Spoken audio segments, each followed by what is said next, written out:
Hola mis estimados jóvenes de la comunidad tenina, comunidad del Liceo Teno. ¿Cómo están pasando estos días tan difíciles que estamos viendo? Mucha lluvia y confinamiento. Pero ustedes tienen la fuerza, tienen el ímpetu para poder salir adelante.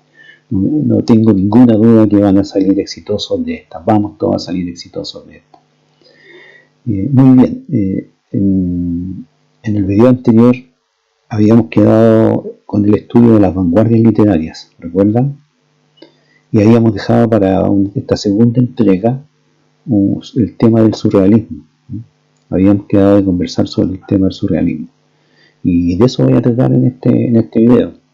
Antes quiero explicarles que lamentablemente en el video anterior se cortó la colita, no salió la última parte y terminó abruptamente ese video. No se cerró la conversación. Por lo tanto, quiero un poquito reflexionar al respecto, compartir con ustedes la reflexión que hay realizada y que no apareció, porque me parece importante, debido a que trataba el tema de la importancia que tiene que ustedes comiencen a adquirir las habilidades de estudio. ¿A qué me refiero con esto? A que ya dejen de ser alumnos y comiencen a ser estudiantes propiamente tal. El alumno es aquel que recibe conocimientos, alguien le entrega conocimiento, recibe solamente esos conocimientos y lo acumula en su memoria o lo va a guardar en un cuaderno, qué sé yo. Pero ustedes deben ser ahora estudiantes. La situación requiere de estudiantes. Los estudios universitarios, los estudios superiores requieren de una actitud de estudiante. Y ser estudiante significa tener la capacidad de investigar. Al poder investigar nosotros, vamos a poder generar nuestros propios conocimientos. Y eso es lo importante, tener capacidad de generar sus propios conocimientos. Así ustedes, ¿verdad?, van a poder desarrollarse sin problema en cualquier ámbito de estudio, en cualquier ámbito académico, si tienen esas habilidades de estudio. Ser estudiante significa manejar una serie de conceptos de los procesos mentales que le van a permitir a ustedes acceder al conocimiento por sí mismos. Esa es la actitud que debieron ustedes asumir en estos momentos y para siempre realmente.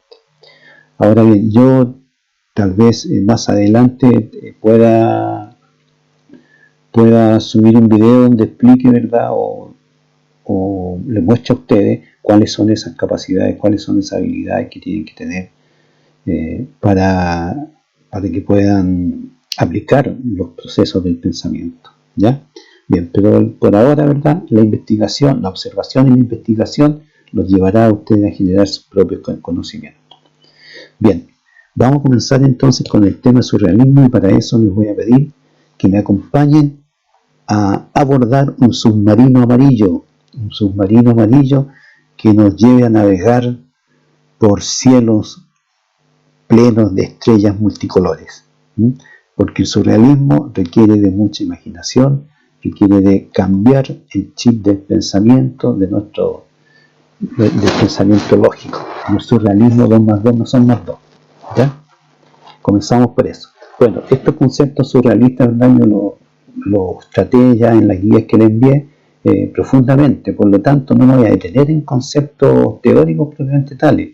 Lo que yo quiero es explicarles cuáles son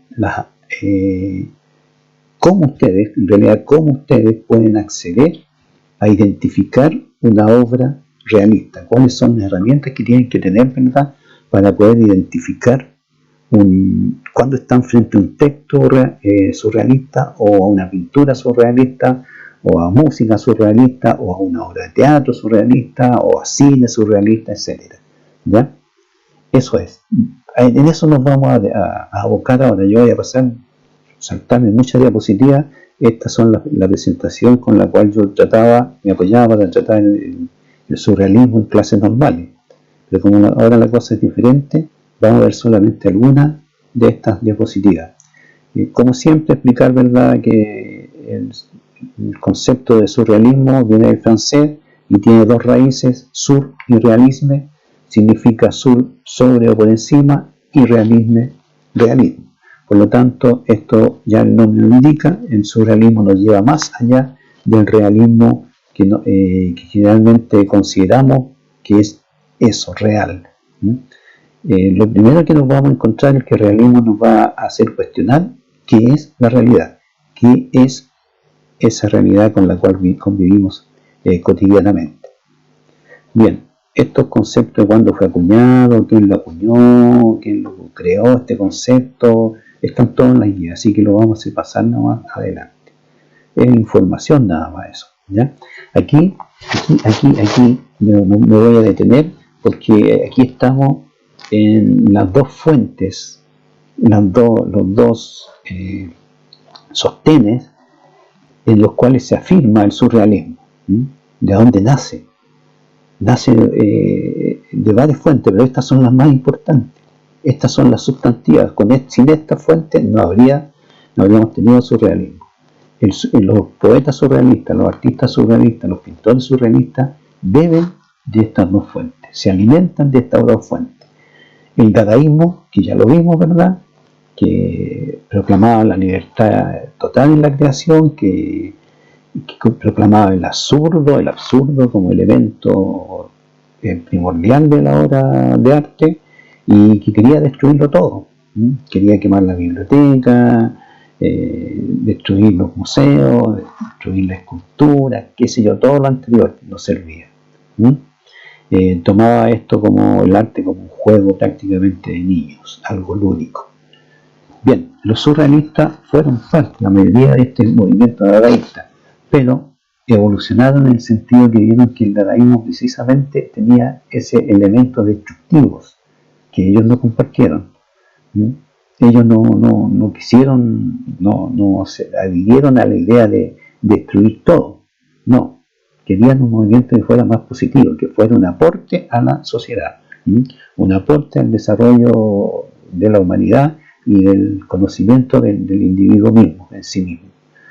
Por eso entonces abandonan el dadaísmo y proclaman el surrealismo como una actitud de vida prácticamente, casi una filosofía de vida. Eso. Y por otro lado, tienen la fuente demasiado potente y que nos acompaña hasta hoy, que es la fuente del psicoanálisis, que fue creado por Sigmund Freud, ¿verdad? Y que termina con la idea de que el individuo solamente tenía un estado de conciencia. No. Sí, a partir de Sigmund Freud, él descubre, ¿cierto?, que la conciencia se subdivide en más estados, en más estratos, en más estadios, es mucho más compleja de lo que hasta ahora se pensaba, ¿ya? Y tenemos aquí, esos son los estados de la conciencia que predominaban a partir de Freud, ¿ya? Un consciente, un preconsciente, un inconsciente. Dicho de otro modo, un yo, un super yo y un ello. Y todo eso interactuaba en la psiquis humana, y por eso, como no se conocían estos elementos antes, no había cómo determinar cuándo cierta actuación era producto de una enfermedad mental, de un desorden mental, y no una posesión por el demonio, por ejemplo. Generalmente creían eso, alguien está actuando raro psicológicamente, ya está poseído por el demonio, prácticamente. Entonces él descubre, ¿verdad?, que la conciencia tiene muchos más peldaños, estadios, ¿verdad?, donde se alojan todos la forma de pensar del individuo, la forma de actuar del individuo. Eso es. Más,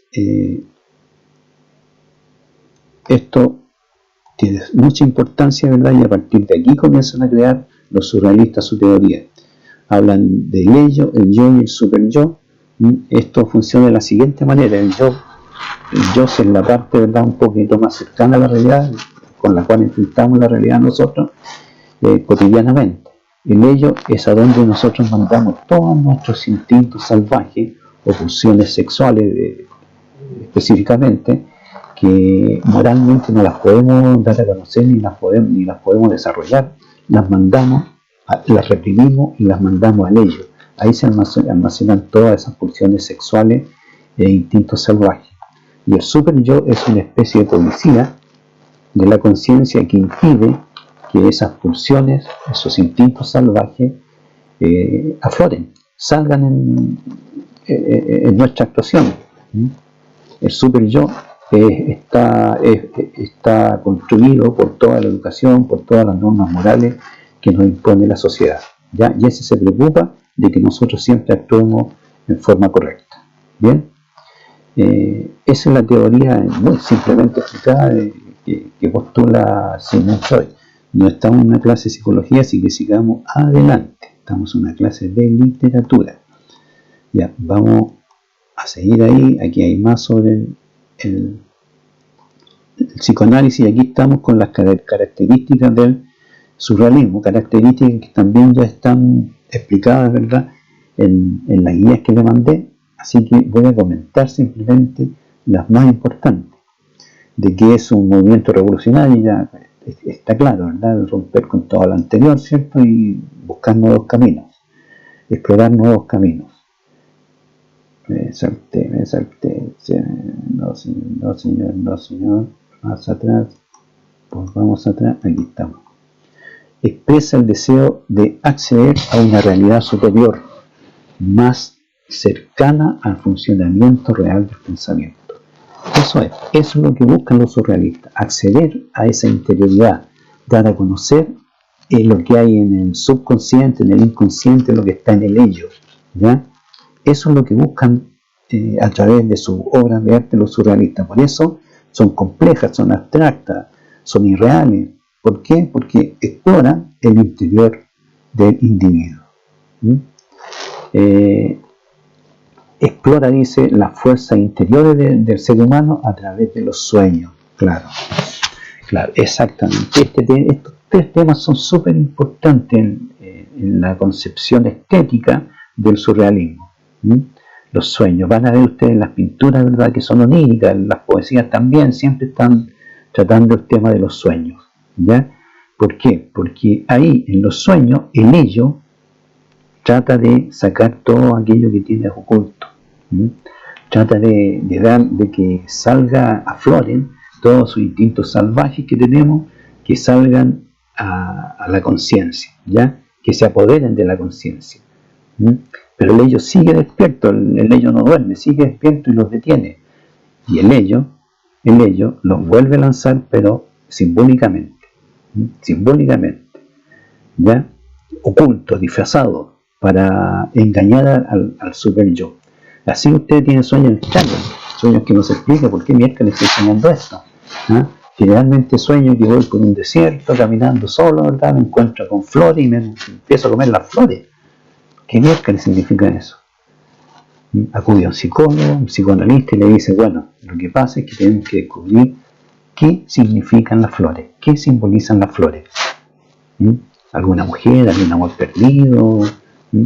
¿Qué miércoles? ¿Qué está faltando en tu vida? Y eso es, así funciona el tema de la psiquis humana según Sigmund Freud. Bien, después la otra característica importante, esta es la herramienta principal para identificar un texto o una pintura surrealista, dice promueve el uso de imágenes insólitas. Eso lo vamos a ver un poquito más adelante profundamente, porque esa es la herramienta principal que tenemos para poder identificar cuando estamos ante una obra surrealista. Ya, vamos saltando las otras características. Si ustedes quieren profundizar, ahí están las guías. Técnica surrealista. Claro, toda esa investigación del inconsciente, del subconsciente o el super yo, el ello, qué sé yo, se realiza a través de técnicas. ¿Cómo podemos nosotros sacar afuera eso que tenemos escondido, oculto? Bueno, a través de la técnica del cadáver exquisito, ¿cierto? Que ya lo vimos en el video anterior, la técnica de la escritura automática y otras técnicas como los caligramas. Todas estas técnicas responden al concepto que vamos a ver ahora, y otras técnicas también. El cadáver exquisito ahí está explicado, y ustedes saben de qué se trata el cadáver exquisito. Todas esas técnicas responden al concepto de automatismo psíquico, con el cual trabaja el artista surrealista. ¿Qué significa esto? intentar sacar todo aquello que tenemos en el interior sin que intervenga en ningún momento la razón. Chao la lógica, chao lo racional, no me detengo a pensar cómo creo mi obra de arte, sino que simplemente me expreso en forma absolutamente azarosa, instintiva, ¿ya? Eso es automatismo psíquico. Técnica de la escritura automática que decía anteriormente. ¿Qué es lo que hago? Tomo un papel, una hoja en blanco, tomo un lápiz y me siento y escribo lo que se me venga a la cabeza, sin que me detenerme a pensar las palabras que me están llegando al cerebro las voy escribiendo ahí, la escribo y cuando me canso termino, ¿verdad? Y dejo tal cual el texto. Va a ser un texto inconexo, sin coherencia, sin cohesión, tal vez, ¿verdad? Pero tiene un sentido profundo, porque ahí está su psiquis, ahí está lo que usted está sintiendo en su interior. Entonces, ese texto hay que analizarlo, ese texto hay que leerlo profundamente. Bien, esa es la técnica de la escritura automática. A través de esa técnica, o como el cadáver exquisito, ¿verdad? Que es una técnica colectiva donde participan varios, ¿verdad?, creadores, y va cada uno pegando su dibujo, pegando su palabra al azar, en formas al azar. De esa manera, según los surrealistas, capturamos la interioridad de un grupo o la interioridad individual. Bien, continuemos y hasta aplicar la escritura automática. Y aquí llegamos al tema de la imagen surrealista. Bello como el encuentro fortuito de una máquina de coser y un paraguas en una mesa de disección. Bello como el encuentro azaroso, casual, de una máquina de coser y un paraguas en una mesa de operaciones, una mesa de disección, en la mesa donde los médicos, los estudiantes de medicina estudian los cadáveres o hacen la autopsia. En esa mesa juntamos una máquina de coser y un paraguas. ¿Hay alguna lógica? ¿No es cierto? Esa es la imagen surrealista.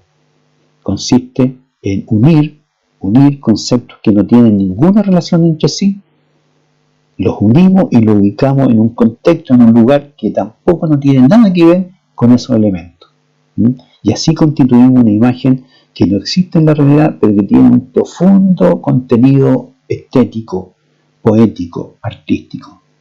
Esa es la imagen surrealista que nos permite a nosotros identificar cuando estamos ante un texto o ante una pintura surrealista. Ahí tenemos una representación de la máquina de coser con un paraguas en una mesa de disección. Veamos esto. Aquí tenemos imágenes, ¿verdad? Estas son pinturas. La pintura siempre trabaja con imágenes, es evidente. Bien, veamos que estas son imágenes reales, entre comillas.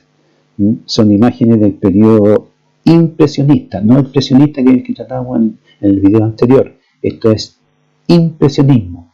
¿Qué significa? Significa que los pintores de la época lo que buscaban era atrapar la luz en un momento determinado del día. En la mañana, al mediodía, al atardecer, en el crepúsculo, qué sé yo, capturar la luz, el reflejo de la luz en las hojas, el reflejo de la luz en las aguas, en el pasto, el reflejo de la luz en las copas de un bar, qué sé yo, ¿ya?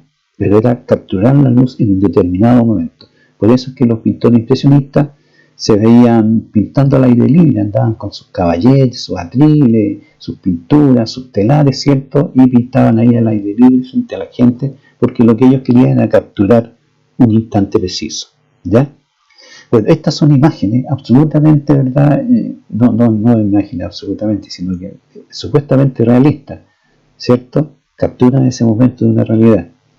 Y nosotros podríamos viajar a Francia, en nuestro submarino amarillo nos vamos a Francia y ubicamos ese ángulo donde estaba Dimitri Spirus, que es el autor de la obra donde está la Torre Eiffel.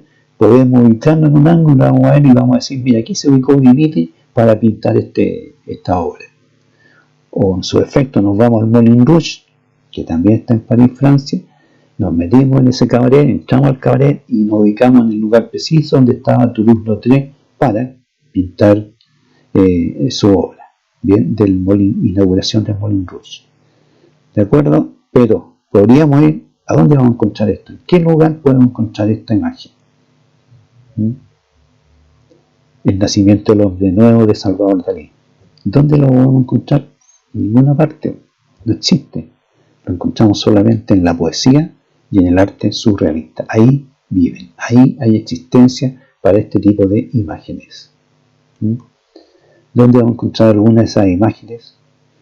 Ni en Moscú, ni en Shanghái, ninguna parte. Ni en África, ¿cierto? No. Esas imágenes solamente existen en la poesía o en el arte surrealista. Tenemos aquí también otras imágenes. Estas imágenes nos llevan a otro concepto surrealista que es bastante interesante. El concepto de imágenes yuxtapuestas o imágenes ocultas, ¿verdad?, que forman una totalidad. Aquí tenemos diferentes imágenes que al juntarlas van formando otras imágenes. Tenemos aquí un labio por un lado, otros elementos por otro, y que forman en su totalidad una cara de mujer. Un hombre que se pierde al parecer en una ventana, ¿verdad?, y que también en la totalidad hace como la nariz de una mujer. Y en el otro tenemos una copa al centro, ¿verdad?, con unas frutas sobre la copa, y hasta haciendo la cara, está formando la cara de una mujer, y encima de ella hay un perro, parece como un galgo, ¿verdad?, que se ve ahí formado por nubes. Y si usted sigue yendo hacia las nubes, también va a ver que ahí también se forman otros animales, y en el cerro ese café que hay, también podemos encontrar algunos rostros medio cadavéricos, pero hay algunos rostros humanos ocultos ahí. Estas son las imágenes yuxtapuestas. Estas son las imágenes que buscan también expresar lo que podemos tener en nuestra interioridad. Pero hay algo de aquí que es sumamente interesante e importante, que es el concepto de la importancia que tiene el espectador en la obra surrealista. Con esto ellos le hacen un guiño a la física cuántica, porque en la física cuántica es el espectador el que forma una realidad. Aquí también sería el espectador, ¿verdad?, el que termina o le da sentido a la obra surrealista. ¿Ya? ¿Recuerdan ustedes de lo visto con el profe de física, el experimento de la paradoja del gato de Schrödinger? O Schrödinger. ¿Lo conoce? Se los cuento simplemente. El experimento consiste en encerrar el gato en una caja, y en esta caja hay un dispositivo que tiene veneno. Por lo tanto, existe el 50% de posibilidades de que el gato viva y el 50% de posibilidades de que el gato muera. El hecho de que el gato viva o muera no depende del gato, sino va a depender de quien abra la caja, de quien observa esa realidad. ¿Ya? Eso va a depender. Ahora los físicos cuánticos van más allá y dicen que mientras el espectador no abra la caja, el gato vive en dos realidades. Una realidad vivo y una realidad muerta. Así, bueno, aquí también, ¿verdad?, la obra de arte va a depender del espectador. ¿Sí? Los surrealistas pensaban que todos los individuos teníamos capacidades artísticas, creativas. Por lo tanto, debíamos entonces asumir una actitud artística y creativa cuando observábamos una de sus pinturas. Buena pregunta, pero ¿cómo será una imagen en la poesía? Fácil, también. Juntamos elementos distintos nomás y los colocamos en un lugar, en un ambiente, en un contexto ilógico. Si yo digo, por ejemplo, el niño triste mira por su ventana como el barco de papel se hunde en el charco de agua, es el crepúsculo y un desfile de álamos se pierde en el horizonte. Ahí estamos nosotros haciendo una imagen que es real. Yo podría ir a un lugar y podría ver un niño, un barco de papel, ¿verdad?, y una alameda, ¿cierto? Lo podría encontrar en nuestro campo, sería fácil. Pero ¿qué pasa si digo, el niño triste observa a su barco de papel navegando en una torta de chocolate sobre el altar de una iglesia?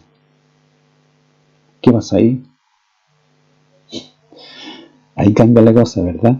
absolutamente cambia. Ahí tenemos elementos absolutamente distintos, absurdos en su relación, y lo ubicamos en una situación distinta, diferente, en el altar de la iglesia. Quieren ser una torta de chocolate en un barco de papel en el altar de la iglesia. Pero esa imagen tiene un profundo sentido poético, ¿ya? Le podemos encontrar nosotros, dar a esa imagen un profundo sentido estético, ¿de acuerdo?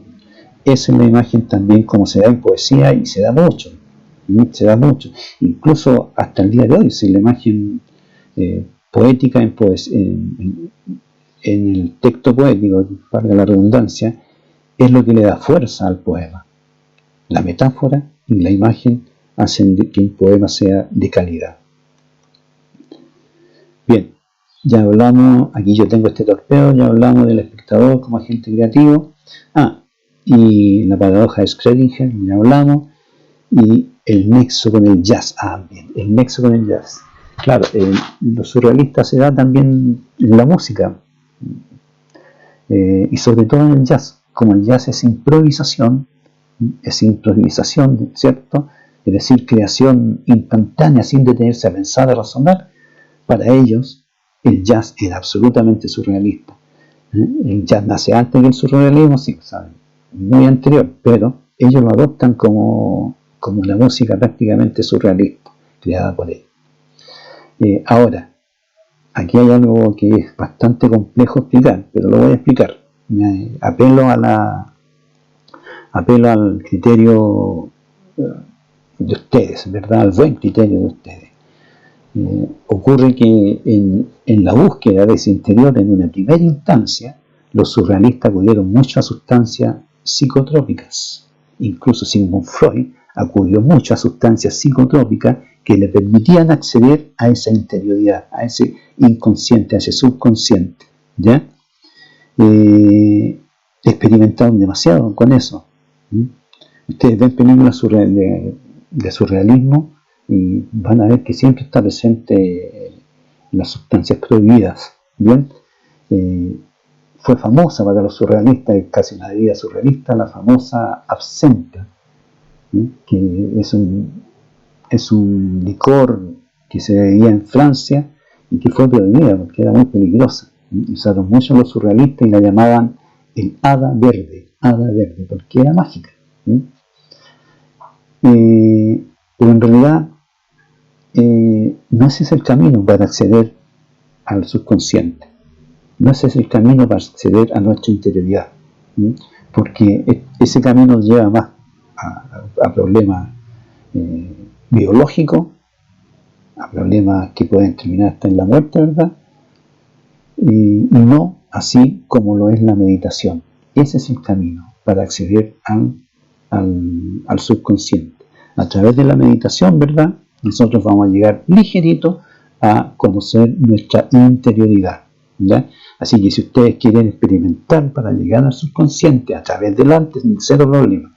Pero también les aconsejo la meditación. Meditación constante les va a permitir a ustedes que conozcan el subconsciente, o el inconsciente, o el superconsciente, lo que sea. Bien, seguimos adelante. Aquí tenemos obras surrealistas. Fíjense ustedes que hay varias imágenes que están formando otras imágenes. Este otro cuadro que está aquí al lado, Las Tentaciones de San Francisco. Si ustedes observan bien, van a ver que este es San Francisco, ahí vienen sus tentaciones, y casi todas son mujeres desnudas. Son desnudas mujeres. Lo sexual está siempre presente en el surrealismo, porque lo sexual está siempre presente también en Sigmund Freud, ¿ya? Él explica casi toda su teoría respecto al desarrollo de la sexualidad en el ser humano. Así que no se asusten si ven este tipo de manifestaciones en los surrealistas. La sexualidad va a estar ahí constantemente. Aquí también tenemos unas imágenes. Yo estas imágenes se las daba a mí cuando en clase normales, ¿verdad? Exponía esta imagen en una clase y les pedía que me ubicaran al menos unas 5 imágenes que están ocultas ahí. Mínimo unas 5 imágenes ocultas. ¿Las pueden ver ustedes? Se las dejo ahí, no se las voy a decir, se las dejo para que se entretengan ahí ubicando imágenes ocultas. Pintura de Salvador Dalí, El enigma sin fin. Continuamos. Este es el gran masturbador, obra también de Salvador Dalí, para que vean ustedes cómo está presente, ¿cierto?, el tema sexual en la pintura surrealista y el tema del desarrollo de la sexualidad en el ser humano.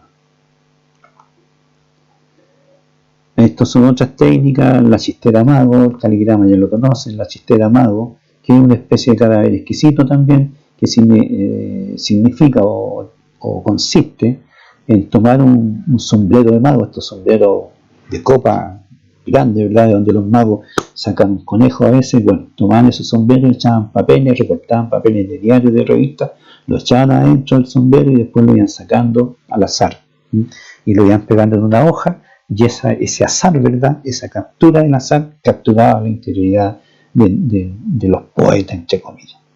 Y poeta en realidad, no entre comillas, sino que poeta subrayado. Me equivoqué, disculpe. Seguimos adelante. ¿Cómo identificar una obra surrealista? Bueno, ya lo dije. Esta es la parte esencial. A través de la imagen surrealista. Si nosotros vemos esa imagen absurda, estamos ante una obra surrealista, ¿ya? Si vemos que en un poema se trata del tema del onírico, los sueños, o en un cuento el tema de los sueños, como por ejemplo en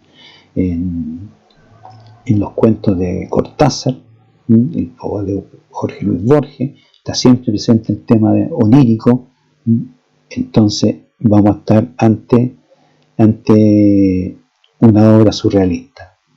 Ya la presencia del inconsciente, la presencia ya no está hablando el yo, habla el inconsciente a través de la escritura automática. Estamos ante una obra surrealista.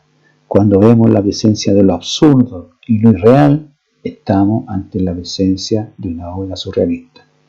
Cuando vemos que una obra rompe todos los cánones, todas las normas, todas las leyes preestablecidas, cuando nos dicen así debe ser una obra artística, y viene alguien y hace algo absolutamente contrario a eso, estamos ante una obra surrealista, ¿ya? Eso serían las principales herramientas, pero yo subrayo aquí el tema de la imagen surrealista. Eso es lo más simple, lo más fácil y lo más seguro. Esto es surrealista, ¿por qué? Porque hay imágenes surrealistas, ya sea en pintura o en poesía. Bueno, ahí están los representantes, ya ustedes los conocen, porque hemos hecho trabajos con ellos en las guías. Si quieren informarse, ahí están en las guías. Bueno, el cine también es muy surrealista, ¿verdad? Existe un cine surrealista. Luis Buñuel, español, tiene una cantidad de obras surrealistas. Hace poco, en la década de los 80 nomás, salieron esta obra cinematográfica, y que son absolutamente surrealistas. En Brasil y Sueños son obras que en algún momento ustedes debieran ver, obras cinematográficas, películas en realidad. Y tenemos un chilenito, nuestro famoso Alejandro Jodorowsky, que es un psiquiatra y cineasta. Tiene unas decenas de películas y todas son surrealistas. Él vive en Francia, por eso no lo conocemos mucho acá en Chile, pero es muy chileno en realidad. Continuamos. Y tenemos el surrealismo chileno. La Mandrágora es un grupo de poetas que siguió el surrealismo, ¿verdad? Y tiene una particularidad que a mí me impacta. Ellos fueron reconocidos como el grupo más importante surrealista de Latinoamérica. Y nacieron en Talca, en el Liceo de Talca. Braulio Arena, Enrique Gómez Correa y Teófilo Sin, poetas, se conocieron como estudiantes en el Liceo de Talca, y ahí fundaron este grupo, esta agrupación poética, este colectivo poético denominado Mandrágora, al cual se sumó después Jorge Luis Cáceres, que era un bailarín y coreógrafo. Ya imagínense la trascendencia que tiene. Entonces ustedes en nuestro liceo de Teno también podemos formar algo. Ustedes en Teno, yo veo que existe una característica muy importante, son muy músicos en Teno. Siempre me encuentro con muy buenos músicos en Teno. Continuamos adelante. ¿Qué es una mandrágora? Eso es una mandrágora. Es una planta. Es una planta medicinal que usaron mucho en hechicería por su similitud a un ser humano. La raíz es muy similar a un ser humano, fíjense ustedes. Entonces lo usaron mucho en brujerías. Bueno, el concepto de surrealismo está muy ligado también a eso de la hechicería. Ellos consideran muy surrealistas las pinturas primitivas. Consideran muy surrealistas las acciones de los chamanes, los brujos de Sudamérica. Bien, estos son todas obras o poetas de la mandrágora, y la principal obra de la mandrágora se llama el AGC de la mandrágora, no ABC, AGC, que es una especie de diccionario donde ellos definían los conceptos en forma poética. Por ejemplo, monstruo dulce preguntándome la hora bajo el agua. Espejo, el espejo sobre el cual se apoya la realidad con toda su violencia sin destruirla. El espejo tiene labios sexuales. Así definían. Este libro está compuesto de esa manera, ¿verdad? Solamente definiciones poéticas. Bueno, y tenemos la presencia de Pablo Neruda con una etapa muy surrealista. Analizamos en la guía este poema Walking Around, ¿cierto? Donde hay unas imágenes muy poéticas y muy surrealistas. Sin embargo, sería delicioso asustar a un notario con un lirio cortado o dar muerte a una monja con un golpe de oreja. Sería bello ir por las calles con un cuchillo verde y dando gritos hasta morir de frío. Imágenes poéticas. Mucha potencia poética, estética, profundidad estética en esa imagen. En la pintura surrealista chilena tenemos a dos grandes pintores, Nemesio Antunes y Roberto Mata. Aquí tengo algunas obras de Roberto Mata, que fue denominado como el último surrealista por su obra contemporánea. Ahí tenemos algunas de su obra. Fíjense en esa obra surrealista de Mata. Está llena de símbolos sexuales, símbolos eróticos y sexuales. Si ustedes observan con atención, leen bien este cuadro, van a darse cuenta de eso. Continuamos adelante. Tenemos una mesa que se difumina del aire y quería llegar a esta. Aquí pueden observar ustedes cómo los pintores surrealistas tienen una alusión directa a la pintura primitiva, a lo que hacían en las cavernas. Aquí hay alusión a los egipcios, alusión a la pintura de las cavernas y alusión al lenguaje lúdico, al lenguaje de los niños. Las figuras que tenemos ahí de unos animales, ¿verdad? Son figuras prácticamente hechas por niños, porque también para los surrealistas la expresión de los niños es absolutamente surrealista, porque ellos no ponen a la razón o a la lógica de por medio para expresarse, ¿ya? Por lo tanto, surrealismo. Bien, eso. Y lo que viene, se nos viene Vicente Huidobro para el próximo video. Y eso es todo, amigos. Bien, espero que saquen alguna buena enseñanza de este viaje en nuestro submarino amarillo por el mundo surrealista. Podría yo estar hablando, no sé, por todo un año sobre el surrealismo. Y esto es así una pincelada, pero absolutamente condensada de toda la complejidad, de todo lo complejo que es este movimiento surrealista. Ojalá podamos encontrarnos pronto y poder hablar de estos temas en forma más tranquila, más calmada, y podamos darnos un abrazo. Ya está bueno ya tanto tiempo sin vernos. Espero que así sea, jóvenes. La fortaleza que ustedes tienen en su juventud les va a permitir salir airosos de esta prueba que nos ha puesto la naturaleza. Así que con mucha fuerza, inteligencia y conciencia en nuestro actuar vamos a poder salir adelante. Nos vemos, jóvenes, que estén bien, cuídense mucho.